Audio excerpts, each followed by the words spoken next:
What if the monsters were real? Not metaphors, not folklore, not stories told to frighten children into staying indoors. What if something actually lives out there, in the forests, on the bridges, in the dark spaces between what we understand and what we refuse to accept? 3 creatures, 3 separate cases, thousands of witnesses across decades, and not a single explanation that holds up under scrutiny. Tonight, we look at all 3. And by the end of this video, I want you to tell me honestly, do you still think they are myths?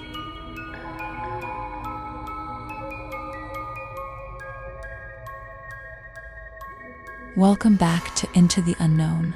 Tonight is different from our usual cases. Tonight, we are not following one story.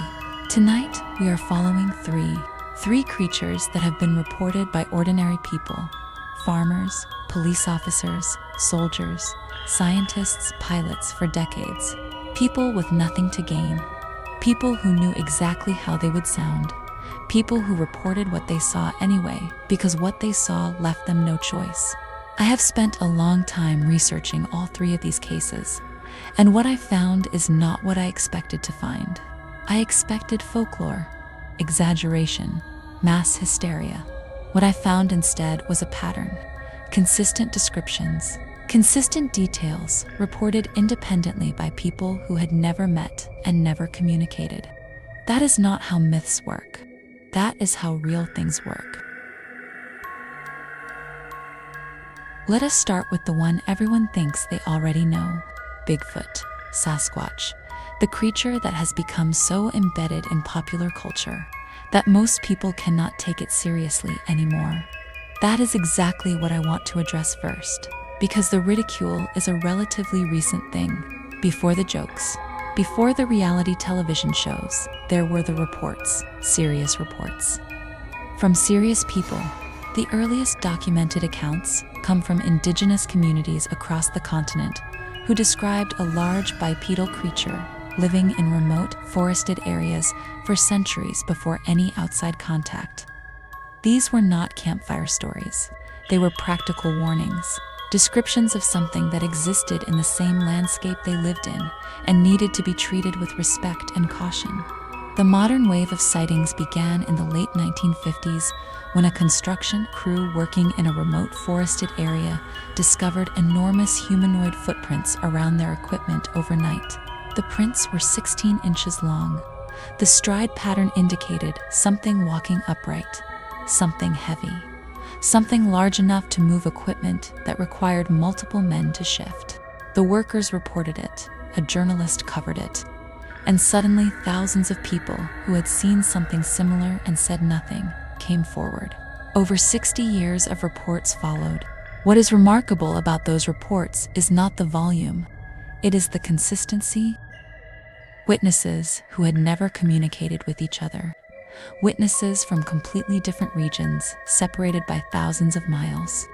Witnesses from different decades who could not have been influenced by each other's accounts. All describing the same thing: between 7 and 9 feet tall, bipedal, covered in dark hair, broad shoulders. A distinctive smell described consistently as something between rotting wood and wet animal.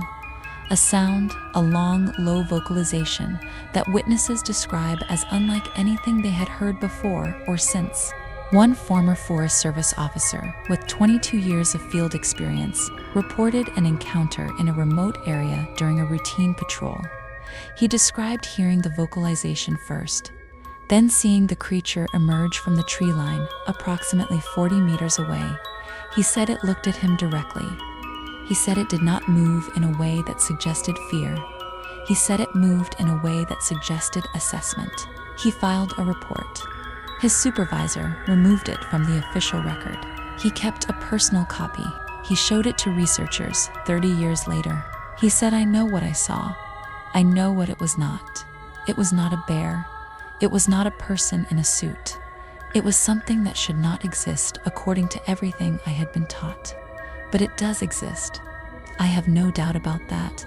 A wildlife biologist who spent 4 years studying reported sighting areas found evidence of large bipedal movement through dense, undergrowth and patterns inconsistent with any known animal, broken branches at consistent heights, compressed ground patterns showing a stride length and weight distribution that did not match any cataloged species.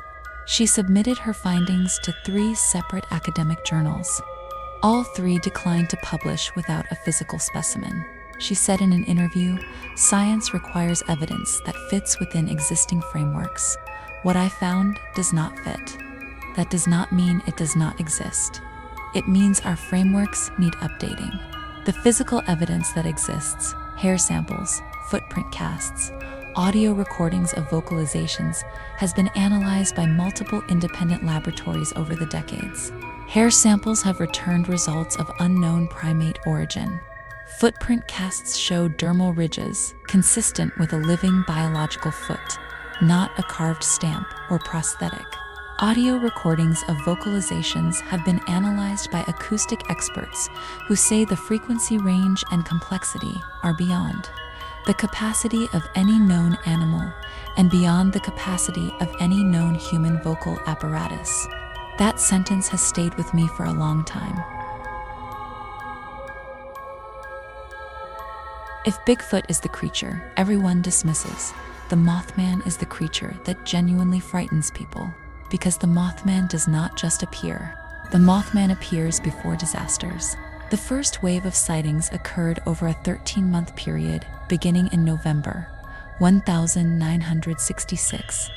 During those 13 months, over 100 individual witnesses in the same general area reported seeing the same creature. Large, dark, humanoid in shape but not human. Wings, enormous wings, and eyes. Witnesses consistently described the eyes above everything else. Red, glowing, fixed, directly on whoever was looking at them. The descriptions were so consistent and so numerous that local newspapers covered the sightings extensively. Police took statements. Investigators arrived from outside the area to document the reports. One couple driving home late at night reported the creature landing on the road in front of their car. They said it was taller than their vehicle when standing upright. They said it rose into the air without appearing to flap its wings. They said it kept pace with their car as they accelerated to over 100 miles per hour before simply vanishing. 2 volunteer firefighters reported seeing it perched on a water tower. They said it watched them. They said it did not move until they drove away. They said they did not speak to each other during the entire drive home. A wildlife photographer who had spent 20 years documenting unusual animal behavior said he had no framework for what witnesses were describing. He said the consistency across independent reports was scientifically significant, regardless of what the creature ultimately was. Then, on December 15, 1967, a bridge collapsed. It was one of the deadliest structural disasters of that decade. Dozens of people died. Hundreds more were injured. It happened during rush hour. The collapse was sudden and without warning. In the immediate aftermath, investigators and journalists began looking back at the 13 months of Mothman sightings. What they found was disturbing. Multiple witnesses reported seeing the Mothman in the direct vicinity of the bridge in the days leading up to the collapse. Several witnesses reported that their sightings had been accompanied by an overwhelming feeling of dread. A physical sensation, a certainty that something terrible was about to happen, that they could not explain or locate. After the collapse, the sightings stopped, completely. For years, researchers assumed this was the end of the story. It was not. The Mothman has been reported in connection with other major disasters since then. Witnesses have come forward after significant events describing sightings in the days or weeks preceding them. A construction worker reported seeing a large winged figure watching him from the unfinished upper floors of a building 2 weeks before a collapse that killed several of his colleagues. An airport technician reported seeing something perched on a runway light structure 3 days before a major aviation incident. A bridge inspector reported seeing a large dark shape moving beneath the surface of the water below, a bridge he was surveying, and described feeling certain that the bridge was going to fail 6 days before cracks were discovered in the support structure. None of these people knew about each other's reports. All of them described the same feeling. Not that the Mothman caused the disasters, that it came to witness them, that it knew. Researchers who have studied the pattern over decades are divided on what this means. Some believe the Mothman is a form of unknown intelligence that perceives events before they happen in ways we cannot yet explain. Some believe it is something older, something that has always existed at the edges of human catastrophe, something that has been there at every disaster in human history, unwitnessed simply because we did not know what to look for. Some believe the sightings are a warning, that the Mothman appears not to watch the disaster, but to warn the people who see it, that every person who reports seeing it before a disaster and survives. I do not know which of these is true. I know that the witnesses are real. The reports are documented. The pattern exists whether we have an explanation for it or not. And I know that if I ever see something large and dark and winged watching me from somewhere it should not be, I am leaving immediately. This is the one I want you to pay closest attention to, because the Skinwalker is different from the others. Bigfoot is unknown. The Mothman is mysterious. The Skinwalker is something else entirely. The Skinwalker comes from the traditions of the Navajo people. It is not simply a creature, it is a category of being.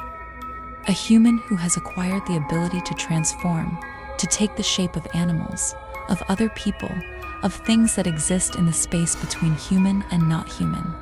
The Navajo do not discuss skinwalkers lightly. Many will not discuss them at all. The belief is that speaking about them draws their attention, that naming them creates a connection. I want to be respectful of that. What I can tell you is what non-Navajo witnesses have reported in areas where skinwalker encounters have been documented. A ranching family purchased land in a remote area that sat adjacent to Navajo territory. They knew nothing about the history of the land. They knew nothing about skinwalkers. What happened to them over the following 18 months has been documented extensively. It began with their animals, livestock found in states that veterinarians could not explain, not attacked by predators, not diseased, simply wrong, as if something had interfered with them in a way that had no biological precedent. Then came the figures. The family began seeing figures at the edges of their property, at dusk, at night. Figures that moved like animals, but stood like people. Figures that disappeared when approached. The father, a former military man with no interest in the paranormal and a deep skepticism about anything he could not explain rationally, reported seeing a figure standing outside the fence line one evening. He described it as human in shape, but wrong in proportion. He said it turned to look at him. He said the face was not right. He said he raised his rifle and the figure smiled. He said the smile was the worst thing.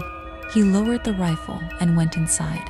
He said later, "I have been in situations where I was genuinely afraid for my life. Combat situations. I know what fear feels like. What I felt looking at that thing was not fear. It was something underneath fear, something older, something that said to every part of me, this is outside the rules. The normal rules do not apply here." The family eventually left the property. Researchers who subsequently visited the land reported their own experiences. Equipment malfunctioning, unusual animal behavior, the persistent sensation of being watched from multiple directions simultaneously. One researcher said, "I have investigated hundreds of reported paranormal locations. This is different. Most locations feel empty in a way that makes people project. This location feels occupied, actively occupied, by something that is aware of your presence from the moment you arrive." The Skinwalker reports are not limited to that one property. They come from across a wide geographic area, from people of different backgrounds, different beliefs, different levels of skepticism, and they share the same core detail every time, something that wears the shape of living things. something that is not what it appears to be, something that knows you can see it and does not care. 3 creatures. Bigfoot, something physical that lives alongside us in the spaces we have not fully mapped. The Mothman, something that exists at the edge of disaster, that knows what is coming before it arrives. The Skinwalker, something that wears shapes, that moves between forms, that operates by rules we do not understand and cannot predict. I want to say something that I genuinely believe. The instinct to dismiss these reports, to call them folklore and hoax and exaggeration, comes from a comfortable place. It comes from the certainty that we have mapped the world, that we know what lives here, that nothing significant remains undiscovered. That certainty is not earned. We have explored less than 20% of the ocean floor. We have mapped less than half of the deep forest regions of the world. We discover new species every single year. The idea that we know everything that lives here, that the catalog of life on this planet is complete and nothing exists outside it, is not science. It is arrogance. These witnesses are not all confused. They are not all lying. They are not all seeking attention. Some of them are police officers and soldiers and scientists and pilots who risked their professional reputations to report what they saw. That deserves more than dismissal. It deserves the question, what if they are right? That was tonight's episode of Into the Unknown. 3 creatures, thousands of witnesses, and a world that is much less mapped than we like to believe. Which of these 3 cases stayed with you the most? Drop it in the comments. I read every single one. Subscribe for a new case every week.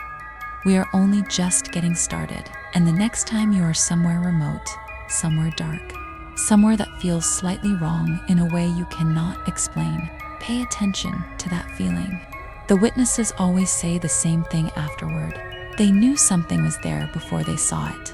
They just did not listen to themselves in time. I'm your host, and this was Into the Unknown.